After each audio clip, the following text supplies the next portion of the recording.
Welcome to this series of mid term exams preparation. ये mid term exams की preparation series की video है। Complete series इस channel के ऊपर अपलोड की जा रही है और आज की वीडियो के अंदर आपको CS605 के मिड टर्म एग्जाम्स की प्रिपरेशन के लिए सॉल्व MCQs करवाए जा रहे हैं। तो शुरू करते हैं आज के इस ट्यूटोरियल को। इसमें सबसे पहले एक इन ओरिजिनल डैश, इनमें से ओरिजिनल जो है कौन से मॉडल के अंदर there was no provision of feedback concept and you can not go back to any previous stage, यानी कि कोई भी इसमें नहीं है प्रोविज़न जो है फीडबैक कॉन्सेप्ट का और आप पीछे किसी स्टेज तक नहीं जा सकते। तो ऐसा वाटरफॉल मॉडल के अंदर होता है कि आप पीछे किसी स्टेज तक नहीं जा सकते, पिछले किसी स्टेज तक। उसके बाद के dash is the first stage of water fall life cycle model में से कौन सा जो है वो पहला स्टेज है वाटरफॉल लाइफ साइकिल मॉडल का, वो होता है रिक्वायरमेंट डेफिनेशन, क्योंकि रिक्वायरमेंट जो है उनको डिफाइन किया जाए। उसके बाद के the incremental model of software development is, incremental model जो सॉफ्टवेयर डेवलपमेंट का इनमें से क्या है वो है a good approach when a working core product is quickly required. So this one is answer. उसका देखिए विच स्टेटमेंट करेक्ट, इनमें से कौन सा स्टेटमेंट जो है वो करेक्ट है, वो है the greater the dependency between the components the greater is coupling. जितनी ज़्यादा डिपेंडेंसी होती कंपोनेंट के दरमियान उतनी ही ज़्यादा जो है वो कपलिंग होती है। So this one is the answer here. उसके बाद which of the following formula is use to calculate the exposure for each risk, इनमें से कौन सा फार्मूला यूज़ किया जाता है कैलकुलेट करने के लिए एक्सपोजर जो है हर रिस्क के लिए, वो होता है R E is equal to probability of risk by cost. R E is equal to probability of risk by cost जो है। उसके बाद एक in dash R team is structured along a traditional hierarchy of authority, इनमें से किसके अंदर कौन से पैराडाइम के अंदर एक टीम को स्ट्रक्चर किया जाता है साथ में एक जो ट्रेडिशनल हायरार्की ऑफ अथॉरिटी होती है वो है क्लोज्ड पैराडाइम। उसके बाद फिर ये कि in dash a team is structure loosely and depends on individual initiative of the team member, इनमें से डैश के अंदर एक टीम को स्ट्रक्चर जो है वो लूजली तौर पे किया जाता है, वो डिपेंड करता है इंडिविजुअल इनिशिएटिव के ऊपर टीम मेंबर्स के, वो है random paradigm. Random paradigm is the answer. उसके बाद देखिए and dash is a user identifiable group of logically related data. Dash जो है इनमें से जो है वो एक यूज़र आइडेंटिफाइबल ग्रुप होता है लॉजिकली रिलेटेड डेटा का, या फिर जो और control information maintain with in the boundary of application, जिसको मेंटेन किया जाता है एप्लीकेशन की बाउंड्री में, वो है internal logical file. So A is the answer. उसके बाद the first publish model of software development process was, जो पहला publish model software development process का था वो कौन सा था, वो था वाटरफॉल मॉडल। उसके बाद synchronise and stabilise model has been adopted by, synchronise और जो स्टेबलाइज मॉडल है उसको अडॉप्ट किया किसने, माइक्रोसॉफ्ट ने। उसके बाद देखिए project management is dash intensive activity, project management किस तरह की एक्टिविटी है, मतलब उसमें किस तरह की चीज़ें ज़्यादा रिक्वायर्ड है, वो है पीपल, लोग ज़्यादा रिक्वायर्ड होते हैं ऐसी एक्टिविटी। उसके बाद देखिए a dash is the smallest unit of activity that is meaningful to the user is called. So एक एलिमेंट्री प्रोसेस जो है वो स्मॉलेस्ट यूनिट होता है जो कि मीनिंगफुल होता है यूज़र के लिए। और उसके बाद ये कि which of the following is one of the mechanism to measure the size of software, इनमें से कौन सा जो है वो एक मैकेनिज्म में से है मेजर करने के लिए जो साइज ऑफ सॉफ्टवेयर है, वो है फंक्शन पॉइंट्स। उसके बाद देखिए software management primarily deals with matrix related to, software management primarily तौर पर डील करता है मैट्रिक्स जो कि रिलेट करते हैं इनमें से किसके साथ, वो है प्रोडक्टिविटी और क्वालिटी जो है। उसके बाद in context of the individual control chart, individual control chart के कॉन्टेक्स्ट के अंदर if a single metric value lies outside the UNPL, अगर एक सिंगल मैट्रिक वैल्यू लाई करती है आउटसाइड द UNPL के, इट मीन्स दैट प्रोसेस, इसका मतलब प्रोसेस जो है वो क्या है, वो है आउट ऑफ द कंट्रोल।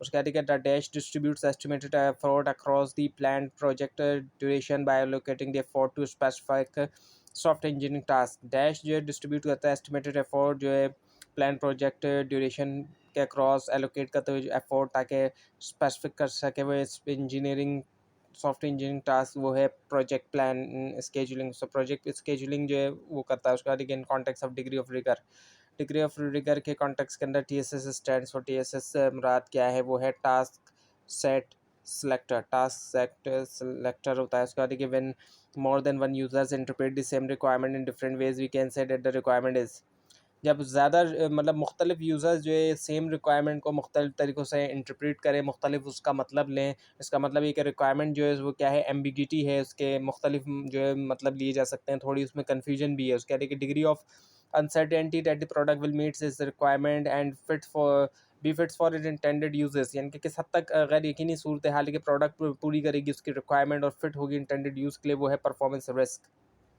उसके बाद फिर ये कि software project scheduling is an activity that distribute that estimated effort across the plan project duration by allocating the dash to specific software engineering task. Software project scheduling एक activity जो कि distribute करती है एस्टिमेटेड एफर्ट जो है project है plan duration के ऊपर एलोकेट करते हुए डैश जो है software specific software engineering task को। सो आंसर है इसका एफर्ट, एफ एलोकेट करते हुए एफर्ट। उसके आगे for company is at CMM level 3, अगर एक कंपनी जो है CMM लेवल 3 के ऊपर होती है then it implicitly means that it is performing all the KPAs of, इसका मतलब है कि परफॉर्म कर रही है तमाम KPAs किसके। द आंसर इज़ डी जो कि लेवल 2 और लेवल 3 है। उसके बाद फिर ये कि dash is a document driven model, dash जो है document driven model because a set of documents is produce at each level of the model, क्योंकि होता क्या है कि एक सेट ऑफ डॉक्यूमेंट प्रोड्यूस किया जाता है हर लेवल के ऊपर मॉडल के, वो है वाटरफॉल मॉडल। उसके बाद which of the following questions is not address when the W5HH principle is apply, इनमें से कौन सा जो है क्वेश्चन उसको एड्रेस नहीं किया जाता जब W5HH प्रिंसिपल को अप्लाई किया जाता है। The answer is A what will be done by whom, क्या करेगा कौन। उसके बाद the extent to which a program satisfies it is specification and fulfils the customer missions objective is set to be the achieving, अब यानी किस हद तक एक प्रोग्राम सेटिस्फाई कर रहा है जो भी इसकी स्पेसिफिकेशन है उनको और फुलफिल कर रहा है कस्टमर के जो मिशन ऑब्जेक्टिव हैं, तो कहा जाएगा कि वो अचीव कर रहा है किसको, करेक्टनेस को, कि वो किस हद तक जारी बात है वो सही है तभी तो ऐसा हो रहा है। उसके बाद ये MTTC is the abbreviation of, अब MTTC जो है वो एब्रीवेशन है किसकी, मीन टाइम टू चेंज की, mean time to change. The answer is mean time to change C. उसके बाद although there are many different models developed by different researchers for estimation all of them share which one of the following basic structure. अब वैसे तो बहुत से different models जो है वो डेवलप किए डिफरेंट रिसर्चर्स ने एस्टिमेशन के लिए, तमाम शेयर करते हैं, इनमें से कौन से बेसिक स्ट्रक्चर को। The answer is B which is the A plus E is equal to A+B multiply by EV and hat C. उसके बाद risk analysis and management involve addressing the following concerns except, risk analysis और management में क्या है शामिल है कि address किया जाए जितने भी ये कंसर्न्स हैं सिवाय एक को छोड़ के। The answer is what is the nature of software domain, जो नेचर है सॉफ्टवेयर डोमेन की उसको छोड़ के। उसके बाद which of the following is not one of the characteristics to describe a KPA, इनमें से कौन सी जो है करेक्टरिस्टिक्स नहीं है KPA को डिस्क्राइब करने के लिए, वो है रिसोर्सेस। उसके बाद विच one of the following is not an object oriented life cycle model, इनमें से कौन सा object oriented life cycle model नहीं है, वो है रैपिड एप्लीकेशन डेवलपमेंट मॉडल यानी कि डी। उसके बाद dash is not one of the generic structural paradigm propose by Constantine, इनमें से कौन सा एक जो है वो जेनरिक स्ट्रक्चरल पैराडाइम नहीं है जिसको प्रपोज किया था कॉन्स्टेंटाइन ने, वो है सिंक्रोनस पैराडाइम। उसके बाद एक है the degree to which software perform its function is called, यानी कि किस हद तक एक सॉफ्टवेयर परफॉर्म करे उसका फंक्शन वो कहलाया जाता है, इनमें से किसके तौर पर, करेक्टनेस के तौर पर। उसके बाद risk mitigation involve, risk mitigation में शामिल है क्या, reducing the risk management plan. उसके बाद क्या schedule developed at early stages of project planning, इसका एक ऐसा स्केड्यूल जिसको अर्ली स्टेजेस में बनाया जाता है प्रोजेक्ट प्लानिंग के, उसको क्या कहा जाता है, मैक्रोस्कोपिक कहा जाता है। उसके बाद for a project if value of TSS is 0.9 then the degree of rigour for this project will be, अगर एक प्रोजेक्ट के लिए उसकी अगर वैल्यू जो है TSS की 0.9 है तो जो डिग्री ऑफ रिगर है इस प्रोजेक्ट की वो इनमें से क्या है, वो है कैजुअल। उसके बाद in context of function point analysis EI stands, और अब EI से क्या मुराद है अगर हम कॉन्टेक्स्ट के अंदर देखते हैं फंक्शन पॉइंट एनालिसिस के, the answer is D which is the external input. उसके बाद the rapid application development model is, rapid application development model इनमें से क्या है, वो है high speed adaptation of the linear sequential model, high speed adaptation of the linear sequential model. उसके बाद ये an experience user has to take an extensive training of software before use and he or she still finds difficulty to use, we can say there may be issues related to the, अगर एक user अगर एक experience user को बहुत ज़्यादा training लेना होती है सॉफ्टवेयर की इससे पहले कि वो यूज़ करे और वो डिफ़िकल्टी करे, तो हम कह सकते हैं कि इश्यूज़ जो है वो कहाँ से रिलेट करता है, वो यूज़ेबिलिटी से करता है क्योंकि बहुत ज़्यादा मुश्किल है ना उसको यूज़ करना है।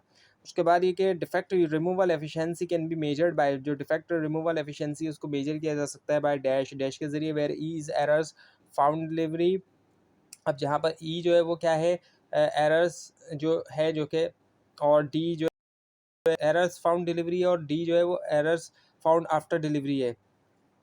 तो अब आंसर है इसका ए जो कि है DRE is equal to E/E+D। अभी again stage in which stage of software development loop, अब सॉफ्टवेयर डेवलपमेंट लूप के कौन से स्टेज के अंदर we try to find the solution of the problem on technical ground. हम फाइंड कर हम कोशिश करते हैं कि फाइंड करें सोल्यूशन जो है प्रॉब्लम के टेक्निकल ग्राउंड्स के ऊपर and base our actual implementation on it, और हमारी अपनी जो एक्चुअल इम्प्लीमेंटेशन है उसकी बेस के ऊपर the answer is technical development is the answer. उसके बाद ये कि द सॉफ्टवेयर इंजीनियरिंग इंस्टीट्यूट यानी कि ASEI जो हैज़ डेवलप उसने डेवलप किया क्या framework to measure the process maturity of software organisation. This framework is known as, अभी फ्रेमवर्क जाना जाता है इनमें से किसके तौर पे, वो है capability maturity model. So this one is the answer है। उसके बाद according to Kraut and Streeter email is an example of Kraut और स्ट्रीटर के मुताबिक ईमेल जो एग्जाम्पल है डैश प्रोजेक्ट कोऑर्डिनेशन टेक्निक की, वो है electronic communication project technique, electronic communication project technique.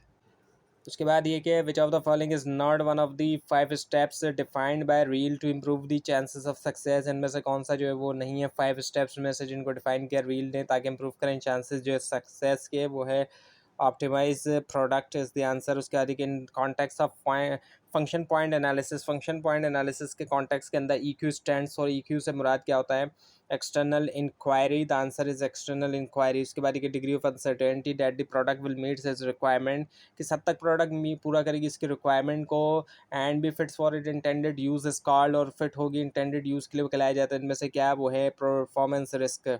उसके बाद evolutionary process software process model, evolutionary software process model इनमें से क्या है, वो है all of the given.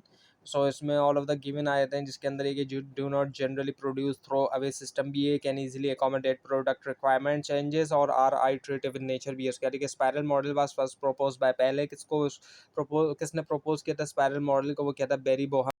Barry Boehm has suggested a systematic approach to project management. It is known as Barry Boehm ने जो है वो दी एक सिस्टमेटिक अप्रोच प्रोजेक्ट मैनेजमेंट को, और ये जानी जाती है किसके तौर पर भी, W5HH के तौर पर भी। उसके बाद in order to use the data for estimation and drawing must be, अब डेटा को यूज़ करने के लिए, डेटा जो यूज़ किया जाए एस्टिमेशन और कंक्लूजन निकालने के लिए लाजमी तौर पे क्या होना चाहिए, बेस लाइन होना चाहिए। और उसके बाद आता है the purpose of feasibility analysis to determine, जो पर्पस है फिजिबिलिटी एनालिसिस का वो डिटरमाइन करना क्या है कि can we build software to meet the scope, can we build the software to meet the scope जो है वो है। उसके बाद जो the following are advantage of using LOC lines of code यानी कि as a size oriented metric. अब इनमें से कौन सा जो है वो LOC को यूज़ करने का एडवांटेज है as a size oriented metric, वो ये कि LOC is easily computed, LOC जो वो ईजिली उसको कंप्यूट किया जा सकता है। उसके आगे determination of the dash is a pre requisite of all sorts of estimates include resource time and budget. Determination जो होती है डैश की वो जो है प्री रिक्विजिट है तमाम जो सोर्स हैं एस्टिमेट्स के, जिसमें शामिल resource time and budget. The answer is software scope, software scope is the answer here. उसके बाद क्या good matric system is the one in which is, अच्छा मैट्रिक सिस्टम वो होता है जिसके जो कि इनमें से क्या है, the answer is all of the given option है, वो सिंपल है, cheap adds a lot of value for the management. उसके आगे dash is the availability to encourage technical people to produce to their best, dash जो इनमें से वो ability है एनकरेज किया जाए टेक्निकल लोगों को प्रोड्यूस करें उनका बेस्ट, सो वो है मोटिवेशन के ज़रिए उनको जाहिर बात है एनकरेज किया जाता है कि वो बेस्ट प्रोड्यूस करें, अपना बेहतर से बेहतर जो है वो शो करें। उसके बाद measuring software process quality by using control charts, if the gap between defects reported and defects effects is increasing then it means. अब अगर सॉफ्टवेयर प्रोसेस क्वालिटी को मेजर किया जा रहा है कंट्रोल चार्ट्स को यूज़ करते हुए और देखा ये जा रहा है कि जो गैप है, जो डिफेक्ट्स रिपोर्ट हुए हैं और डिफेक्ट्स जिनको फिक्स किया जा रहा है वो बढ़ता ही जा रहा है, अगर तो इसका मतलब क्या है, the product is in unstable condition, product जो अनस्टेबल कंडीशन के अंदर मौजूद है। उसके बाद feasibility, software feasibility is based on which of the following, software feasibility जो बेस करती है इनमें से किसके ऊपर, वो है technology, finance, times and resources. तो ये थी आज की वीडियो। आपको इस बारे में कोई क्वेश्चन है, खासतौर पर इसमें कोई मिस्टेक दिखाई दे ज़रूर हाईलाइट कीजिए, और इस पूरी सीरीज को देखने के लिए मिड टर्म और फाइनल टर्म एग्जाम्स की प्रिपरेशन के लिए इस चैनल को सब्सक्राइब कीजिए, बेल आइकन के ऊपर click. Watching this video and best of luck for your exams.